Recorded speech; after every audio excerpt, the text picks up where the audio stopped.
ಕರೆ ನಿಮಗೆ ದೇವಿ ಕೃಪಾ ಯೂಟ್ಯೂಬ್ ಚಾನಲ್ಗೆ ಸುಸ್ವಾಗತ. ಇವತ್ತು ಧನುಸು ರಾಶಿಯ ನವೆಂಬರ್ ತಿಂಗಳ ಮಾಸ ಭವಿಷ್ಯ ನೋಡೋಣ. ಅದಕ್ಕೆ ಮುಂಚೆ ದಯವಿಟ್ಟು ನನ್ನ ಚಾನಲ್ ಲೈಕ್ ಮಾಡಿ, ಶೇರ್ ಮಾಡಿ, ಸಬ್ಸ್ಕ್ರೈಬ್ ಮಾಡೋದು ಮಾತ್ರ ಮರಿಬೇಡಿ ಫ್ರೆಂಡ್ಸ್. ಬನ್ನಿ ನೋಡೋಣ.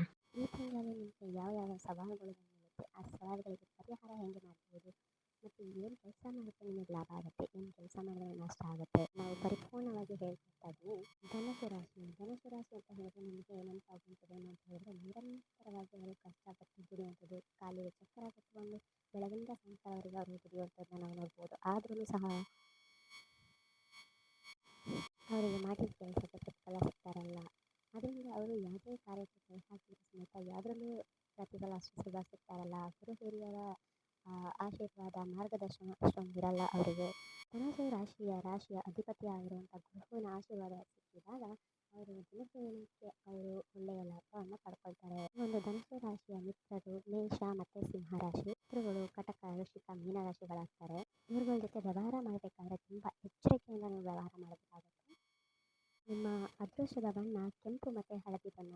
ಇನ್ನು ಈ ನವೆಂಬರ್ ಮಾಸದಲ್ಲಿ ನೀವೇನಾದ್ರು ಶುಭ ಕಾರ್ಯ ಮಾಡಬೇಕು, ಯಾವುದಾದ್ರು ಹೊಸ ರೀತಿಯಾಗಿ ಕೆಲಸ ಕಾರ್ಯಗಳ ಕೈ ಹಾಕ್ತಿದ್ದೀನಿ ಅಂತ ಹೇಳಿದಾಗ ಈ ದಿನಗಳಲ್ಲಿ ಮಾಡೋದು ತುಂಬ ಒಳ್ಳೆಯದು. 1, 2, 5, 4, 11, 12, 15, 21, 30 ಈ ದಿನಗಳಲ್ಲಿ ನೀವು ಯಾವುದಾದ್ರು ಕೆಲಸ ಕಾರ್ಯಗಳಿಗೆ ಕೈ ಹಾಕ್ತಿದ್ದೀನಿ, ಶುಭ ಕಾರ್ಯ ಮಾಡಬೇಕಂದ್ರೆ ಈ ದಿನಗಳಲ್ಲಿ ಸ್ವಲ್ಪ ಮಾಡ್ಕೊಳ್ಳಿ. ಆದರೆ ಈ ದಿನಗಳಲ್ಲಿ ಸ್ವಲ್ಪ ರಾಹು ಕಾಲನ ನೀವು ಅವಾಯ್ಡ್ ಮಾಡಿ ಎಲ್ಲ ಒಳ್ಳೆಯದಾಗುತ್ತೆ.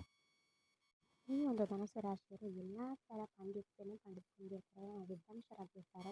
ಇವರ ಬುದ್ಧಿ, ಶಕ್ತಿ, ಕಲೆ ಅತ್ಯಂತ ಹೆಸರುವಾಸಿಯಾಗಿರುತ್ತೆ. ನಿಮ್ಮ ಪರ್ಸನಲ್ ಲೈಫ್ನ ನೋಡೋಕೆ ಹೋದರೆ ಈ ತಿಂಗಳಲ್ಲಿ ತುಂಬ ಖುಷಿಯಿಂದ ಇರ್ತೀರಾ, ತುಂಬ ಉತ್ಸಾಹದಿಂದ ಇರ್ತೀರಾ. ಖಂಡಿತವಾಗ್ಲೂ ಈ ತಿಂಗಳು ಒಳ್ಳೆಯದಾಗುತ್ತೆ.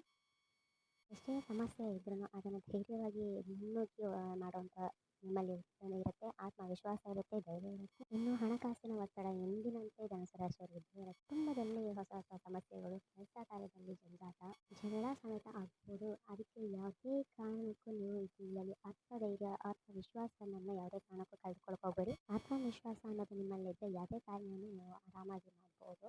ಮತ್ತು ಒಂದು ಕೆಲಸ ಕೈ ಹಾಕ್ತಿದ್ದೀನಿ ಅಂದಾಗ ಗುರು ಹಿರಿಯರ ನೀವು ಸ್ವಲ್ಪ ಸಲಹೆ ತಗೊಳ್ಳಿ, ಒಳ್ಳೆಯದಾಗುತ್ತೆ. ಹಾಗೆ ನಿಮ್ಮ ಪತ್ನಿ ಮಕ್ಕಳು ಇವರ ಆರೋಗ್ಯದಲ್ಲಿ ಸಣ್ಣ ಪುಟ್ಟ ವಿಷಯದಲ್ಲಿ ಏರುಪೇರಾಗುತ್ತೆ.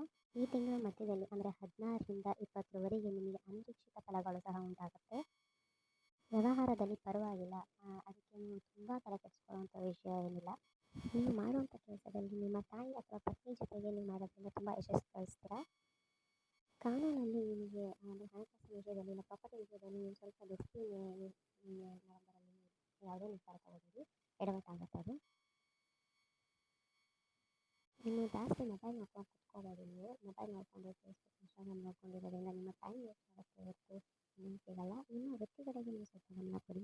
ಈ ಮಾಸದಲ್ಲಿ ನಿಮಗೆ ಹೊಸ ಕೆಲಸಗಳು ಪ್ರಾರಂಭ ಮಾಡಬೇಕಂತ ಅಂದಾಗ ಹೊಸ ಚಿಂತೆಗಳು ನಿಮಗೆ ಮೂಡ್ಬೋದು. ಕೂಡಿಟ್ಟ ಹಣಗಳು ಈ ತಿಂಗಳು ನಿಮಗೆ ಮಳೆ ಆಗುತ್ತೆ. ಅಂದರೆ ಉತ್ತಮ ಕಾರ್ಯಗಳಿಗೆ ಮಾತ್ರ ನೀವು ಉಪಯೋಗಿಸ್ಕೊತೀರಾ. ಖರ್ಚುಗಳನ್ನು ಆದಷ್ಟು ಕಮ್ಮಿ ಮಾಡ್ಕೊಳ್ಳಿ. ಮತ್ತು ಕಲಾವಿದರಿಗೆ ಉತ್ತಮವಾದ ತಿಂಗಳು. ಆರೋಗ್ಯ ಸಮಸ್ಯೆ ನೋಡೋಕೆ ಅಂದರೆ ಬಿಡುವಿಲ್ಲದ ಕೆಲಸ, ಒತ್ತಡ, ನಿಮ್ಮ ಜೀವನ ಶೈಲಿ, ವೀಕ್ನೆಸ್, ಸ್ಟ್ರೆಸ್, ನಿಮ್ಮ ದೇಹದಲ್ಲಿ ಜಲ ಅನ್ನೋದು ಕೂಡ ಪ್ರಾಪ್ತಿಯಾಗ್ಬೋದು. ವಿಶ್ರಾಂತಿಯನ್ನು ನಿಮಗೆ ತಿಂಗಳು ಸಿಗಬೇಕಾಗುತ್ತೆ. ಅದರಿಂದ ನೀವು ಖಂಡಿತವಾಗಿ ಯೋಗ ಮತ್ತು ಪ್ರಾಣಾಯಾಮ ಕೂಡ ಹೋಗಬೇಕಾಗುತ್ತೆ.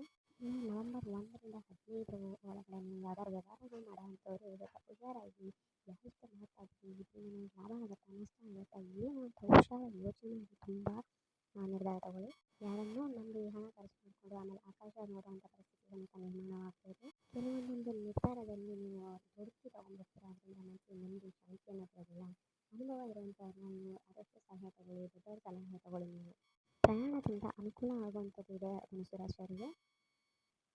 ತಂದೆ ಅಥವಾ ತಾಯಿಗಳ ಸಮಸ್ಯೆ ಇದೆ, ಅದ್ರ ಬಗ್ಗೆ ಸ್ವಲ್ಪ ಗಮನ ಕೊಡಿ ಅಂತ ಹೇಳ್ತಾ ಇದ್ದೀನಿ.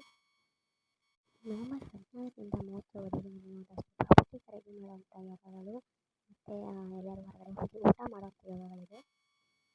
ವಿರುದ್ಧ ವ್ಯಕ್ತಿಗಳು ಅಂದರೆ ವಿರುದ್ಧ ಲಿಂಗ ವ್ಯಕ್ತಿಗಳ ಜೊತೆ ವ್ಯವಹಾರ ಮಾಡಬೇಕಾದ್ರೆ ತುಂಬ ಯೋಚನೆ ಮಾಡಿ. ನೀವು ಈ ವರ್ಗದಿಂದ ನಿಮಗೆ ಹಣ ಲಾಭ ಬರುವಂಥದ್ದು ಇರುತ್ತೆ. ನೀವು ವಿದ್ಯಾರ್ಥಿಗಳಿಗೆ ತಕ್ಕ ಮಟ್ಟಿಗೆ ಯಶಸ್ವಿ ಇರುವಂಥದ್ದು. ಬಂಧುಗಳ ಜೊತೆಗೆ, ಮುಖ್ಯಸ್ಥರುಗಳ ಜೊತೆಗೆ ನಿಮಗೆ ಸ್ವಲ್ಪ ಜಗಳ ಮನಸ್ಸು ಆಗ್ಬೋದು. ಇದರಲ್ಲಿ ಪೂಜಾ ಪರಿಹಾರ ಕಂಡುಕೊಳ್ಳಿ. ಈ ತಿಂಗಳಲ್ಲಿ ನೀವು ಭೂ ಹರವಾಹ ಸ್ವಾಮಿಯ ಪೂಜೆ ಮಾಡಬೇಕು. ಅಲ್ಲಿ ಆದರೆ ದರ್ಶನ ಮಾಡ್ಕೊಬನ್ನಿ. ತೊಗರಿ ಬೇಳೆ ಮತ್ತು ಕೆಂಪು ಬಟ್ಟೆಯನ್ನು ದಾನ ಮಾಡಬೇಕು. ಪ್ರತಿದಿನ ನಾಗದೇವರ ಆರಾಧನೆ ಮಾಡಬೇಕು. ಅಥವಾ ಪಂಚಮಿ ದಿನ ನಾಗನ ಕಲ್ಲಿಗೆ ಹೋಗಿ ಹಾಲಿನ ಅಭಿಷೇಕ ಮಾಡುವಂಥದ್ದು. ಮತ್ತು ಅಘೋರಿ ಶಿವನ ಆರಾಧನೆ ಮಾಡುವಂಥದ್ದು. ಮತ್ತು ಮನೆಯ ಮುಖ್ಯ ದ್ವಾರದಲ್ಲಿ ಭೀಮರ ಸ್ವಾಮಿಯ ಬಿಂಬ ಅಥವಾ ಫೋಟೋನ ದೇವರ ಮನೆಯಲ್ಲಿ ಇಟ್ಟು ಪೂಜೆ ಮಾಡುವಂಥದ್ದು ಒಳ್ಳೆಯದು. ಈ ಸರಳ ಪರಿಹಾರ ಮಾಡುವುದರಿಂದ ನಿಮಗೆ ಅಂದರೆ ಈ ಹೇಳಿದಲ್ಲಿ ಯಾವ್ದಾದ್ರು ಪರಿಹಾರ ನಿಮಗೆ ಮಾಡೋದ್ರಿಂದ ಒಳ್ಳೆಯದಾಗುತ್ತೆ.